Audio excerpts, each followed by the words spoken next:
All right, good morning, and thank God it's Friday. That's the first thing I just had to say that. All right, it's Mainland 98.3 FM, the sound of Lagos. And yes, everybody is, there's a whole lot of, emotions in the air at the moment, and it's just difficult to contain at this time. Aside from the fact that, in the sporting world, the World Cup is really intriguing in recent times, with yesterday's very, very defining match between Portugal and Ghana. Aside from all of that, we also have trending stories on the political scene, videos trending, there are statements trending, and of course it's something that we should expect. I mean, we are in the campaign season, in the election season, so everybody's eye in Nigeria. I don't know if it's a good thing that we're not at the World Cup. If we're at the World Cup, do you think it will be a distraction to the 2023 general elections? I've had that thought within me for like a few days now. I don't know if I should say it out, but I guess I have said it out to millions of people apparently. But I think at this time now, it's something that we should put into perspective. Like, everybody seems to be energized about the 2023 elections. Everybody in Nigeria seems to put so much effort, put so much thought into making their choices as regards the presidential or the gubernatorial or the federal elections or the state elections. However, a lot of people are putting a lot of energy, they're putting a lot of time and effort into what we should expect come February 25 or March 11, 2023.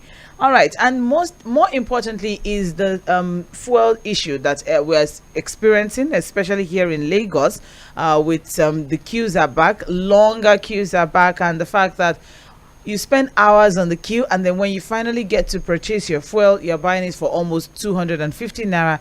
I heard that in some filling stations, you even get it as high as 300 naira per liter. That is our reality right now. A lot of things are happening. I mean, so many people are having conversations as regards the double standards with the FIFA with holding the World Cup in Qatar, and also the Western world having so many objectives or objections to so many rules that Qatar put down. I'm trying to make an understanding of it, but I'm trying to relate it to what we are also experiencing here in the country. The fact that whether we like it or not, religion is a very, very important, what should I say, a very, very important influence, over lifestyle, over way of doing things, over reasoning, over personality, over characteristics.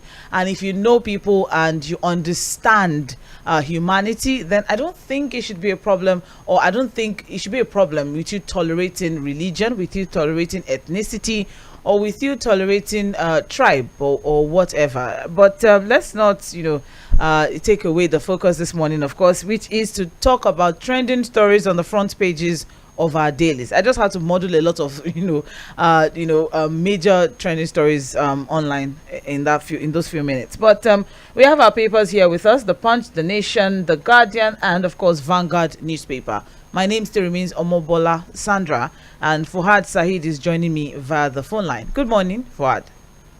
Good morning, Sandra. How are you? Well, thank you very much, and thank you for joining in on the show. Before we go deep into our trending stories on the papers this morning, just very, very quickly, what is the fuel situation in your area? Very, very bad. It's very, very bad. I'm looking for fuel now. I don't have enough in my car to take me through the day's work, and I'm hoping I'll be able to get. I don't even mind buying at the exorbitant price, but most filling stations are not even selling, and those that are selling, and the queues are so long that they probably have to spend a whole day to get to buy. So well, it's terrible. The situation is very, very, very bad. From what I have just got, my takeaway from that is you said something, and I'm going to hold on to it. Is the fact that you don't care about how much it is, but just make it available. All right, and imagine that is you. Imagine times, exactly. Imagine the business owners who depend heavily on this particular commodity, and without it, and the fact that a lot of areas are also complaining of epileptic power supply. Somebody was even asking last night, did the grid collapse again? Because what is happening? Yes. So with epileptic power supply, and the fact that also fuel is difficult and expensive. I don't know. I just wanted. I've been asking. I've been ruminating within myself. Do you think at this time, now, desperate time, just as you have said, people should sit back now and think about the 2023 elections? It is a very, very important one for us as a country. No, no, of course, these are defining movements. These are issues that would form the reasons why people would cast their votes for. I think because again, this is the reality of every Nigerian at this time. You know, the fact that you wake up, you're not even sure that you're going to get to the filling station to be able to buy for. You're not even sure of prices. You're not sure of the energy situation, the power situation is in a complete mess. You know, of course, you're going to weigh that, with what you were promised in 2014, 2015 before the elections. You look at what was promised again in 2019, and then you look at what we have now, and then what you're hearing from all of the candidates. You know, so again, it's just a reality of every Nigerian at this time, and I think it's going to be, some of the reasons or major reasons why people will cast their vote for candidates in 2023. It has to be because it's about the life of the people. It's about how they live their lives and how they intend to, live their lives in the future too. Because again, we are hoping to get new set of leaders. Are we going to continue on the same path? It's a big question that we need to ask ourselves in 2023. Very big question. All right, let's move on now. We're going to be moving very, very quickly. I'll start with the Nation newspaper, okay? And the headline from the Nation newspaper is NNPCL, marketers differ over lingering petrol scarcity. And the writer to that is queues lengthen in Lagos, Abuja, and others. So petrol marketers, yesterday had a different, stand. And also NNPCL also had a different stand. Remember that the petrol marketers attributed the scarcity to unavailability of the product at the filling stations, that it's not available. That is the issue. However, NNPCL is insisting that they have enough stock that will last for more than a month. So what exactly is causing the scarcity now? Because you remember the scarcity started in Lagos and now it's spreading to other parts of the country. And even in Abuja now, the FCT has also, gotten its own fair share of the scarcity, despite the fact that NNPCL in recent times said that, they have a product stock in FCT of over 2 million liters. So if you have over 2 million liters, in stock, what is the distribution pattern? Remember that, Ipman also mentioned earlier, sometime last week, that, logistics is a problem also. The distribution of the petrol, that's another issue. Getting it down to the filling station, that's the problem that they're having. So with all of this back and forth, is there a solution in sight? What exactly is the problem? What can we do? What are they doing about it? I mean, so many questions in mind. Well, Sandra, the first thing I will tell you this morning is that I've discovered that our level of tolerance for incompetence in Nigeria is unbelievable. It's incredible, I must say, and a little bit annoying. Very, very annoying. The level at which we tolerate incompetence at all levels, especially when it comes to public service or maybe people handling critical parts of our lives. Honestly, the performance of the NNPC, whether NNPCL or from top to bottom, for me, they should have all been fired. Even their subsidiaries, because they keep churning out these excuses, and it's completely annoying, especially for people that feed fat on the nation. The level of tolerance for incompetence in this country, because, I was trained in an environment, in the private sector environment, where you can't give excuse for any form of failure. You fail, you are fired. It's as simple as ABC. But here, you have these guys, they just roll into office, they appear before the Senate committee or have the rep committee, there's the gallivant up and down, and then the only thing we see is that they give press releases, giving all manner of excuses for what you can call a completely annoying level of incompetence. We have agreed that we're so useless to the point that we can't run refineries. So now even import and distribute properly is also a problem, Sandra. We can't refine. We have agreed that as a country we are that useless that we cannot refine locally. we are. So, there's a way you agree. You just accept your fate. So to now also import, store, and distribute is a problem again.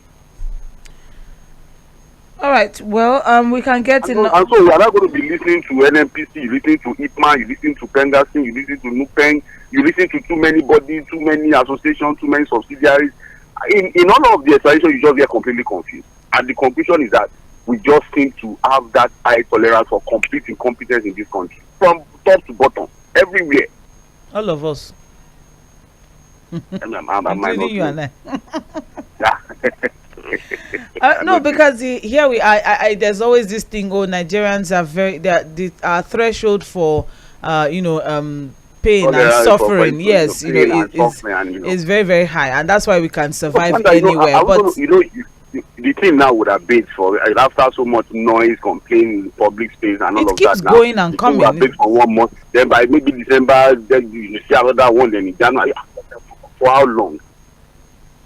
There are countries who are not as big as us, who don't even have the resources we have, who just live their normal lives. They don't even discuss these things.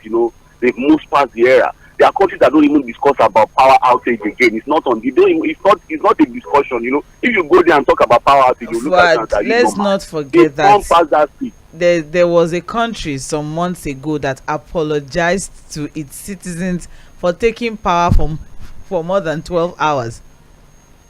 That was an interesting one. And Nigerians had to weigh in. I'm like, wow, they're apologizing to the citizens for the fact that they didn't have power over a period of time. So in this particular situation that we have found ourselves in, it is very unfortunate that Nigeria, as an oil-producing country, should be having this particular set of crises. Exactly. But very, very unfortunate, just as you said. But more details on page 4 of the Nation newspaper. Like I said, we're moving very quickly. So moving on now, we also have here PDP G5 governors won't bow to intimidation. So there was a PDP rally held at Abia State yesterday. It was an interesting one with the G5 in uniform. They wore Ashebi and they looked very regal. They've been going around with Ashebi now, dancing. This particular one was actually interesting. But the news from this particular report is the fact that the presidential candidate of the PDP and the national chairman of the PDP were absent at that particular rally. And what we have now is the Integrity Group, or the G5, have vowed to continue their fight for equity, fairness, and justice. And although they are still lamenting that there are enemies of progress that are frustrating, their bids and all of that, but what at this point now, I think PDP should at this point we should just be looking.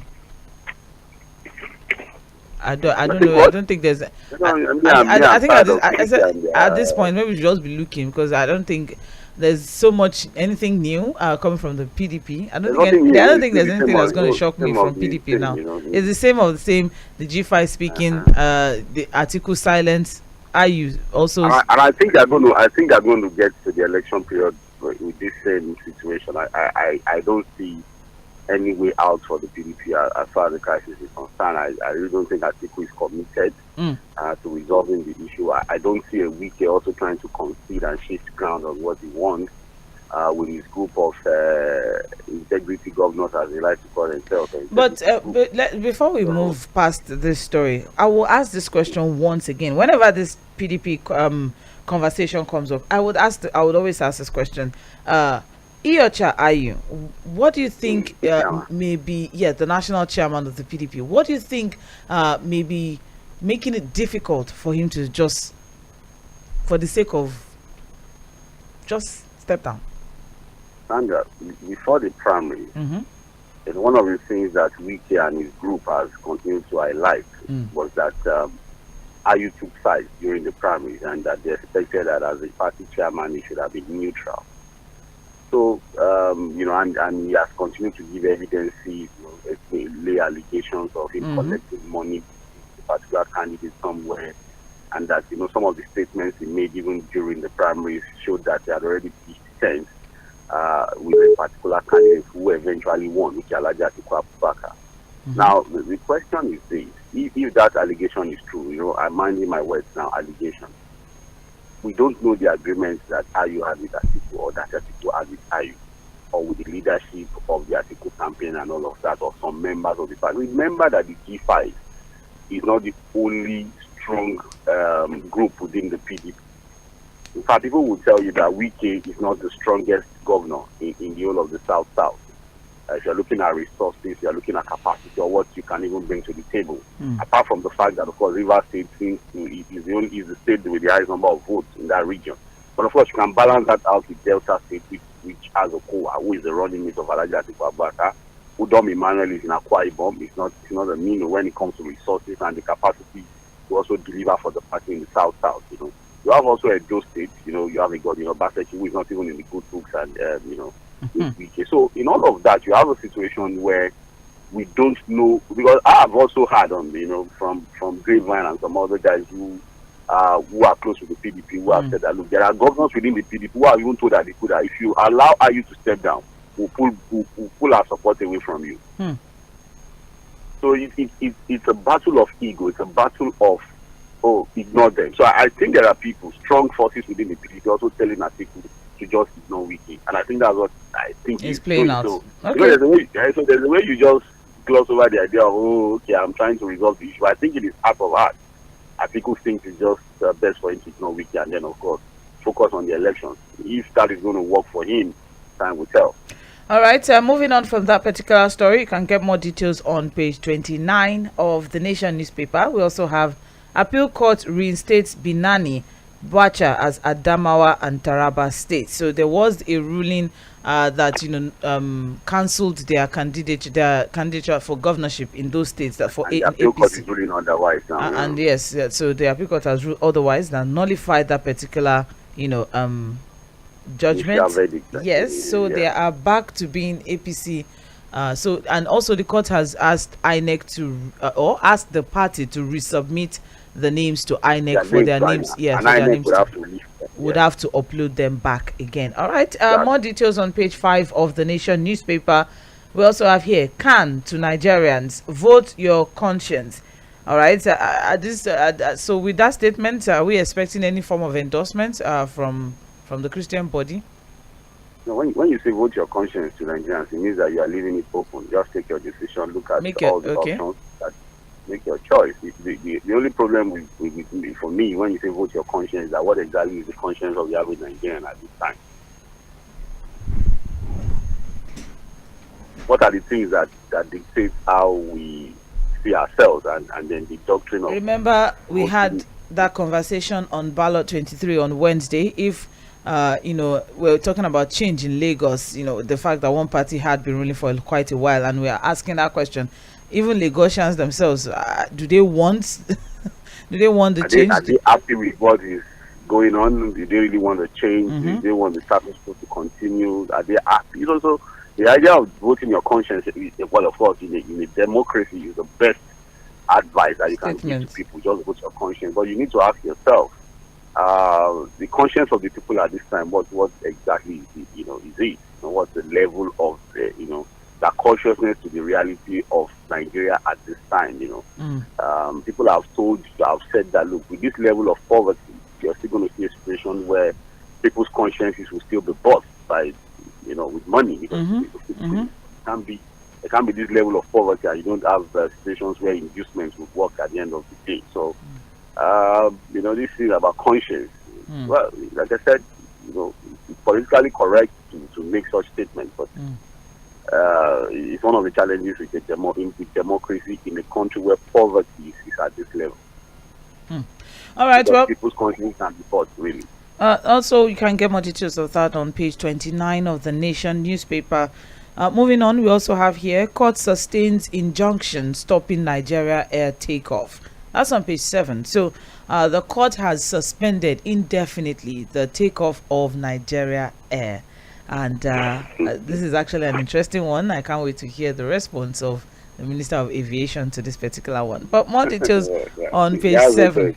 He has said it that no court can stop the Nigeria air. You just joking.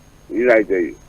You know the way you throw jokes out there because no court. You should go ahead with it now against the winning of the court, unless. All right. More details on page 7, and we also have here Adeleke. That's this Oshun politics now. Alsac permanent secretaries inaugurated by Oyetola. So 3 days or 2 days or so to hand over. The current or the current governor is still the current governor. Yes, the current governor of Osun State inaugurated some permanent secretaries. Very interesting one. I'm trying to get the number now. 30, yes, 30 newly appointed permanent secretaries sworn in on Monday. And despite the fact that the handover is supposed to happen, I think November 28th or so. So in response to that particular event or occasion, the incoming governor, that is Adeleke, has said that he will be sacking them, or he will be letting them go. Let me just quote what is written here. We want to put on record that those who accept the appointment should be ready to leave office whether or not their service tenure has reached statutory age. The occupants will be treated as political appointees who will automatically follow the outgoing governor out of public service from November 28th. So that's that report. Well, I expected that this was supposed to be a civil service thing that's supposed to be taken away from partisan politics. You would expect it, but again, we're not really a process-driven people. How do people become permanent secretary? Yes, that's the question. One may want to question why an outgoing governor who has maybe 2 or 3 days to go is wearing a new permanent secretary. Why not wait for the new government? But it's not that we have turned everything to politics. I thought that, at the level of civil service, there are clear rules on how permanent secretaries are appointed. And civil servants are supposed to be non-partisan. They're just supposed to do their job and all of that. But also we've seen situations where politicians too, who were never civil servants, have been appointed to hold different permanent secretary positions. So we seem to have messed up the entire civil service arrangement with politics and all of that. So if the incoming government is going to sack them, I don't know. It's just the same way we've just toiled with everything, we've soiled everything, we put our hands in everything, religion, and then now the civil service, where stations where people are even seeing permanent secretaries who are supposed to be head of civil, head of different ministries, announcing as politicians and then taking a touch. It's just unfortunate the fact that we just on the altar of politics we messed up almost everything. And finally, from the Nation newspaper, I also have this story very quickly. African teams in sloppy World Cup start. That is on page 30 of the Nation newspaper. So, with all of the African teams that have played, so far in the World Cup, all 5 of them actually, all 5 of them have failed to win their first round. In this World Cup. Very unfortunate. Yesterday was supposed to be the decider, Portugal against Ghana. It was a very very very interesting and very intriguing match, the one of yesterday. But it's in that vein, it's an interesting one. We're hoping for the best for them. I mean, the Indomitables also lost their own. That's the Cameroonians. They also lost theirs. They did well, They did, but somehow the African teams have been putting up what you can call a good fight. Showing, but that final touch, that that defining, that decisive final. You need to score. You need to score, Fuad. You need to score and win. Not even Ghana scored 2 goals. But they did score. You need to score and win. So the fight was there, especially that yesterday. Winning touch. Especially yesterday's match, the fight was definitely there. But it all depends on how many scores you get, and that's the most important at this time now. But more details on page 30. We wish them in the second round. Yeah, it's okay. Second round of matches, they come up with something. But people have been saying that it's good that Nigeria didn't go. That they would have just disgraced us. No. It was better that we just get that. I'm of the with the level of opinion that we should have gone. No, I'm of the opinion that because of the elections that's coming, we need to stay focused. So It's better that we didn't go across, right? I'm indifferent. Like, maybe we shouldn't Football, have. football Maybe we fans should- will tear you apart. I'm waiting But for it's them. okay. I'm waiting for them. Let's move on now. You're listening to Trends in the Papers on Mainland 98.3 FM, and we're just going. We just finished going through the Nation newspaper. Moving on now, we're on to the Guardian newspaper, and the major headline in the Guardian is decline in oil gas output hampers growth amid recession fears. So, prevailing economic challenges as reflected in our business environment and rising inflation, which is now being further compounded by poor oil production in the last 3 months. Before we even go deeper as regards that, what exactly okay, so it's oil theft. We should blame the reduction in oil production on oil theft now. Of course, now that's been some major things, as it is, as I've been before the Trump arrangement, the report is that over 50% of our oil, of our crude oil production is stolen. It's stolen, so that's the situation, and well, I don't know. I'm hoping that we're going to get to a point where there's going to be a new narrative about this oil theft thing. I keep saying it. This is how we can't do anything right. We can't get anything right.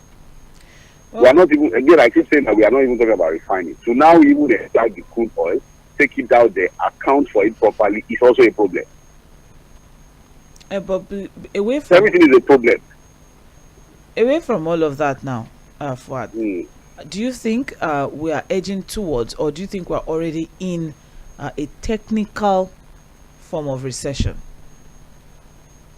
We can use all the grammar to change it, whether technical or not technical, or recession or not recession. The fact is that we're not in a good place economically, and that's the reality.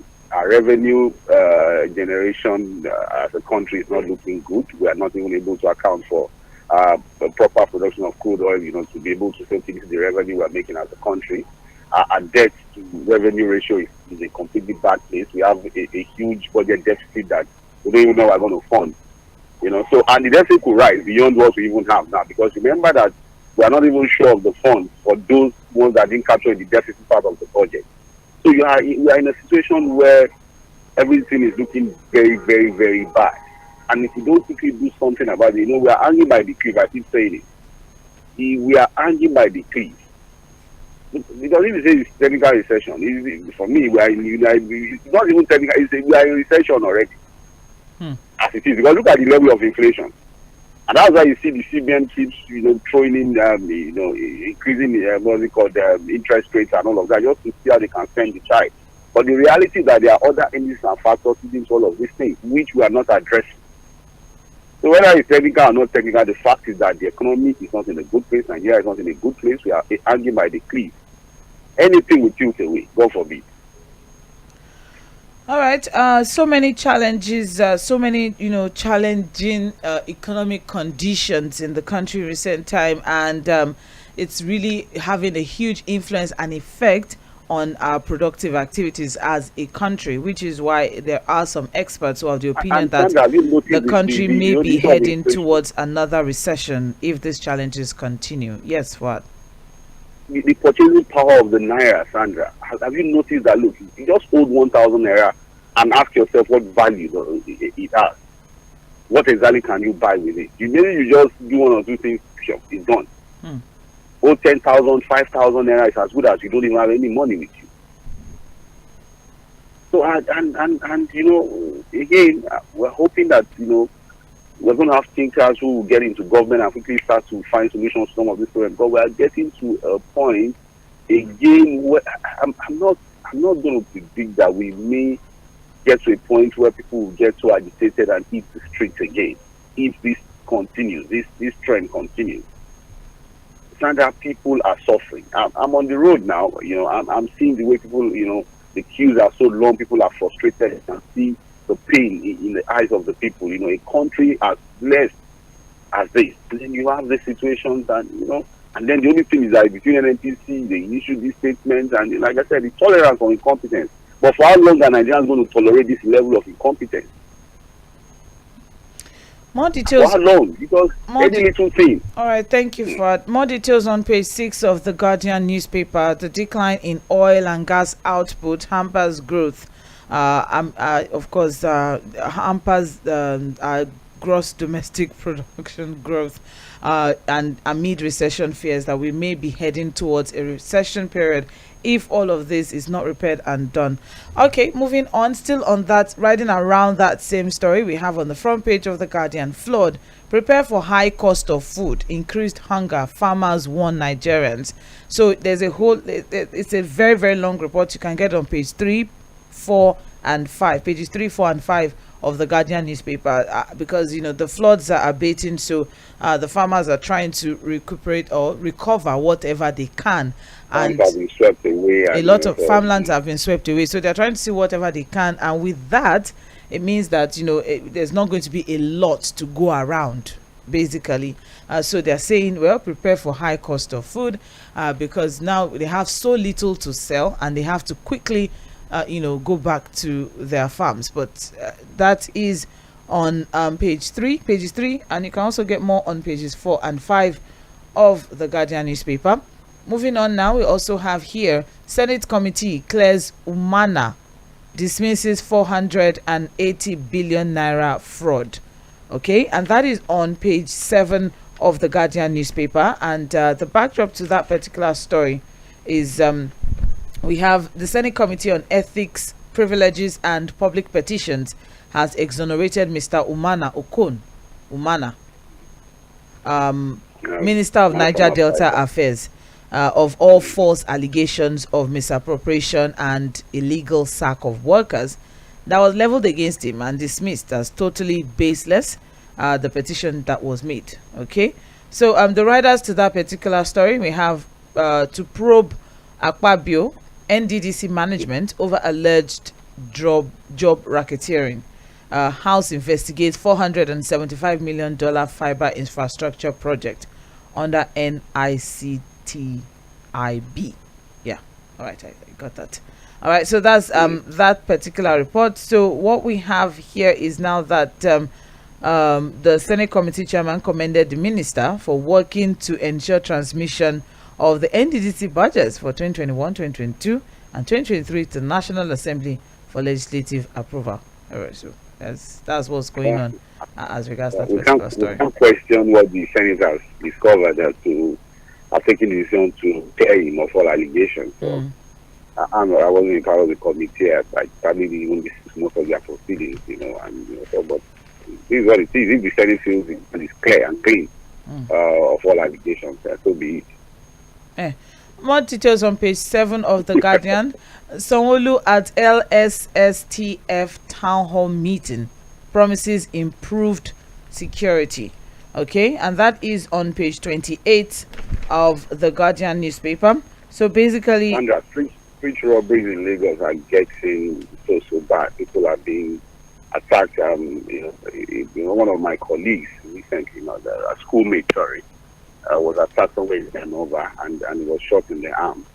It was just 5 p.m. He was attacked by these guys. They wanted to snatch his phone and they shot him in the arm. So, and we've gotten reports. I think some of our colleagues are even complaining about street robberies and all of these things. So Lagos needs to do more. I don't know. The RRS thing. I think they're a bit overwhelmed by what is going on in the streets. Again, you have a lot of gangs. You have court issues. Court clashes in different parts of Lagos. I think recently, Nuruddin Adingir also showed me these Awawa boys who attacked a truck driver. The guy rammed into some shops, while they're trying to collect money from him. And so Lagos needs to do more with these gangs, with these house cultists, and then the street robberies are also on the rise. Well, what we have from this particular report now, just writing on that, improved security as promised by Sanwo-Olu. He has tasked LASTMA officials to adequately discharge their duties. He also urged Lagosians to stop passing scary information on social media, but rather they should channel it to appropriate agency for immediate response. There should also be provision of road signs to warn drivers against one way and whatnot. But As regards what you have, put into this particular report now, street attacks and whatnot. Robbery. Yes, street robberies. It's saying that some security cameras will be installed in some areas of the state, and others are also in progress to ensure adequate security. The issue of security in Lagos generally, aside from street theft and all of that, there was the discussion or the conversation as regards some Okada riders, which was one of the reasons why they were banned. All right, and one would think that, with the ban of the Okada, at least to a certain extent, it should come down. But I don't know. So should we say that there are a lot of idle hands in the streets? I think Lagos is too dark. I think we need to light up Lagos. Yes, because it goes to most parts of the street lights are not working. Everywhere it's dark, and I know crime festers usually in darkness. So I think the government needs to also think about getting the street lights to work. Let's light up Lagos. The city is too dark. All right, but what about availability of jobs for those who had been put out of work with as regards this Okada ban? Well, I don't know whether the government has the capacity to create alternatives in terms of employing them. I always think that there are always alternatives, but we needed to take a decision between staying with the devil or the deep blue sea. At that point, the Okada thing had become a big menace, and the government needed to act. And now they've acted. The idea of accommodating them, well, I don't know. I really don't know what to say about that. Whether the government has the capacity to create alternative jobs or get them employed. I think a lot of those guys have moved on to driving the small buses called Korokwe. Some of them are driving Maras. I think some have moved to other parts of the country. I think a lot of them have moved to parts of the state where there's no Okada ban, or even your state. So I think the government just needs to be proactive with ensuring that our streets and parts of Lagos are safe by being more proactive. If they need to step up with the IRS arrangements, get them more equipped, get more personnel. Actually, they have to still work with police personnel. Maybe the neighborhood watch, step it up a bit, employ more people. All right. Work with the DJs in areas. Okay.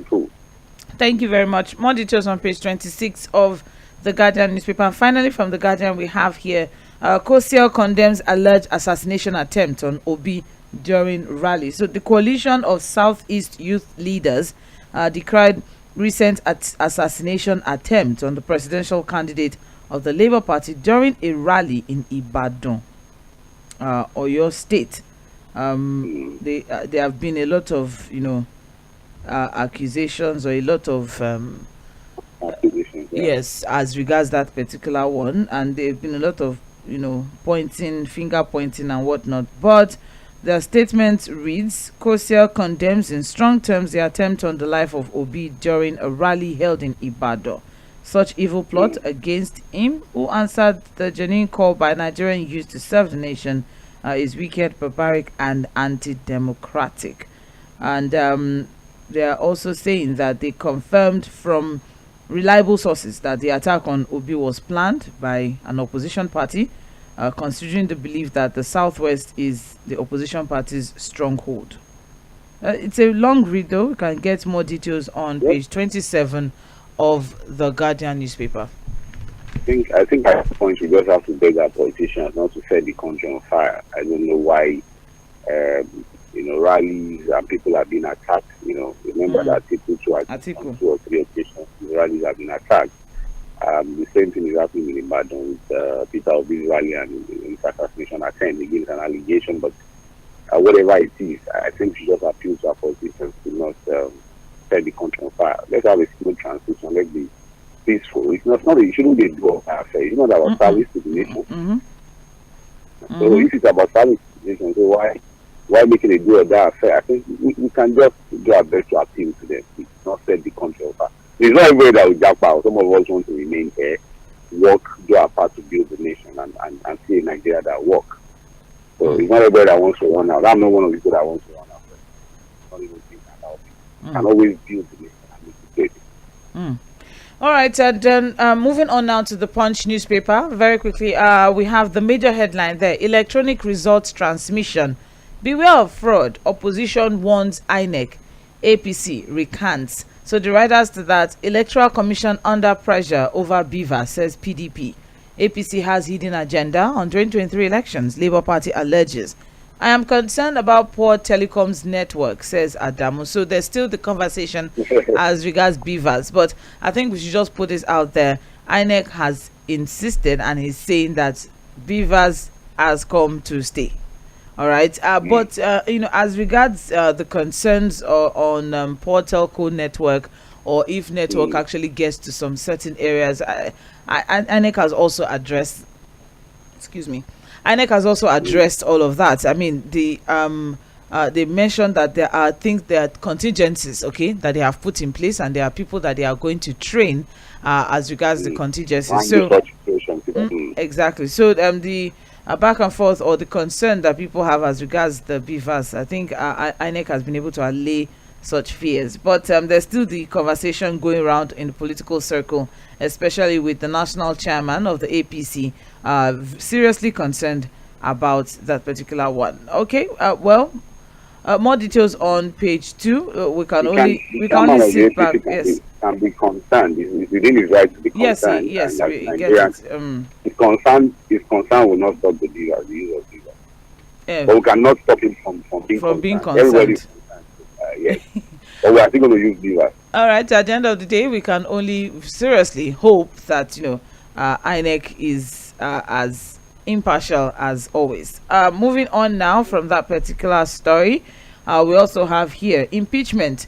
You are misinformed and biased, lawmakers tell Ekiti SAN. So that is still happening in Ekiti State. I don't know, young man died, and then just elect someone else and let's move on and let's do what is needed of us. But now should go to court. Let the sons also join in court to no, he has gone to court, but he has employed some SANs and whatnot. So it's the other lawmakers that are now responding to the SANs. The SANs said that the impeachment was illegal. So there's just verbal back and forth between them. All right, more details of that on page 41.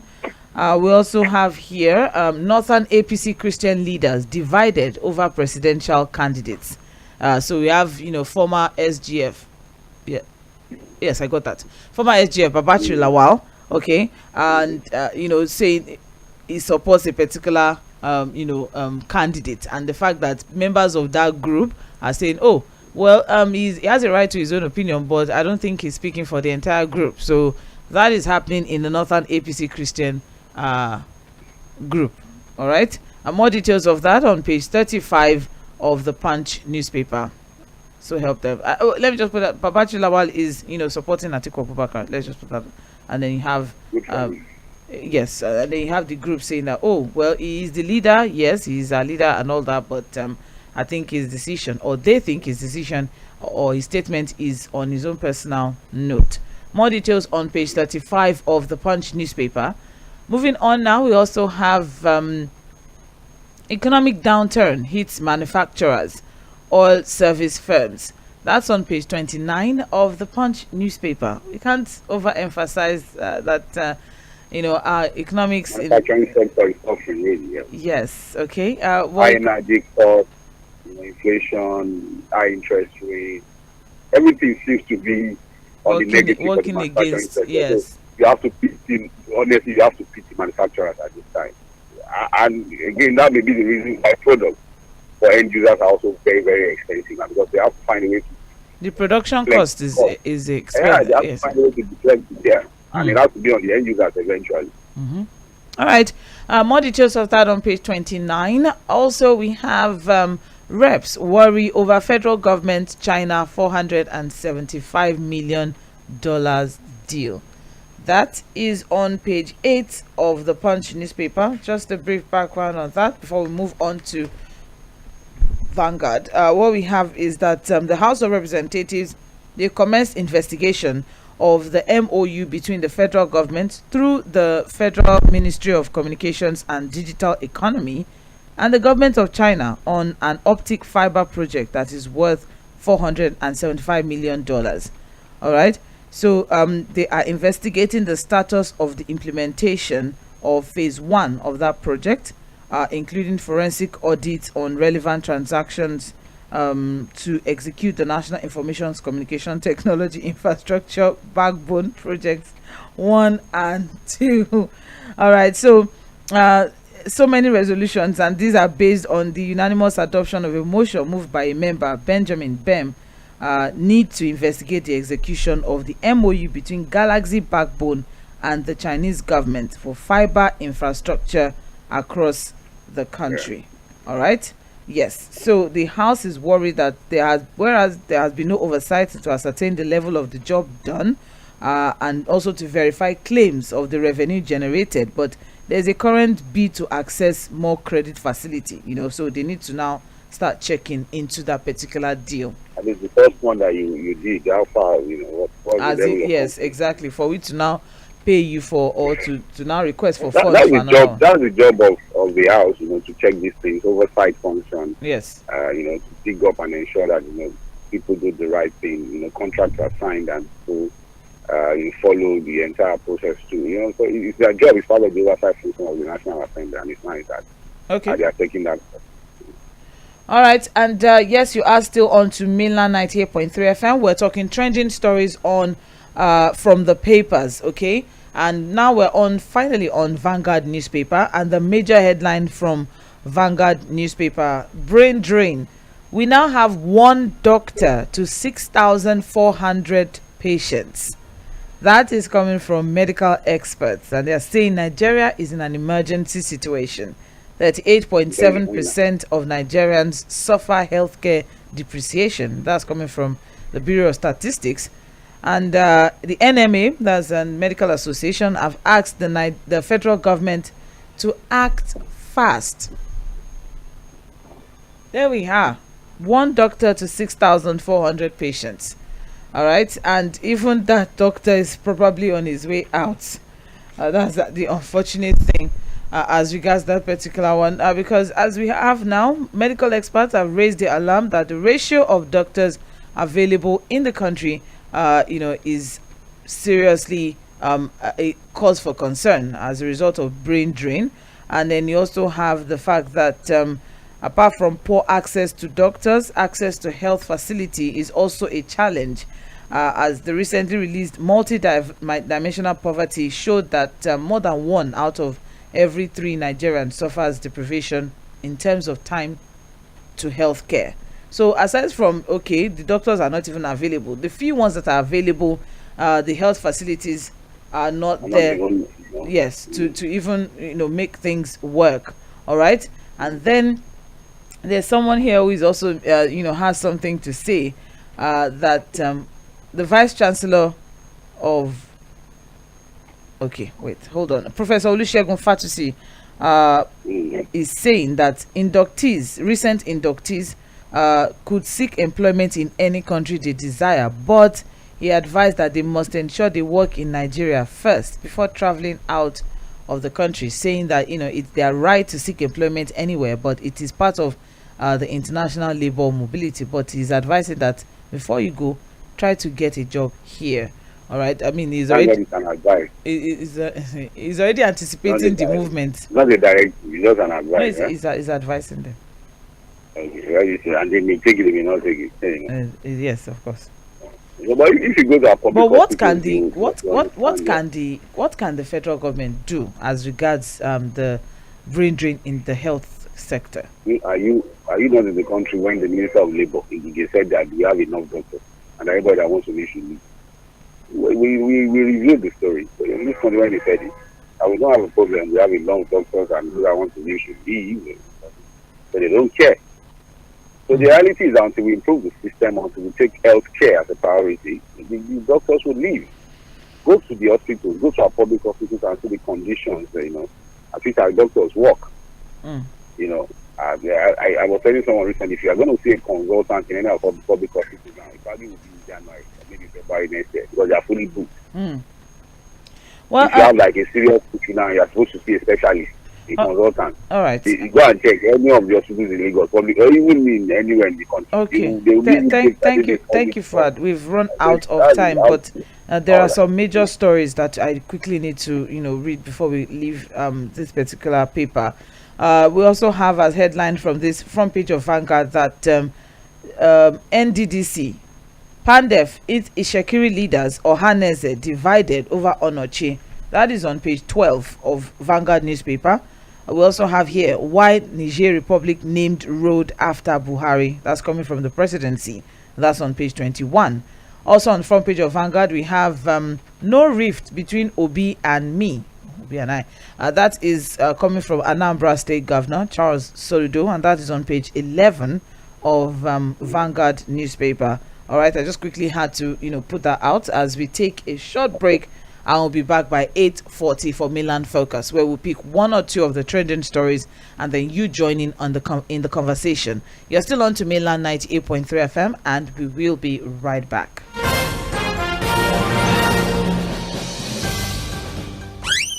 Risi, where's your sister? She's in the bedroom. Oh yeah, call her for me.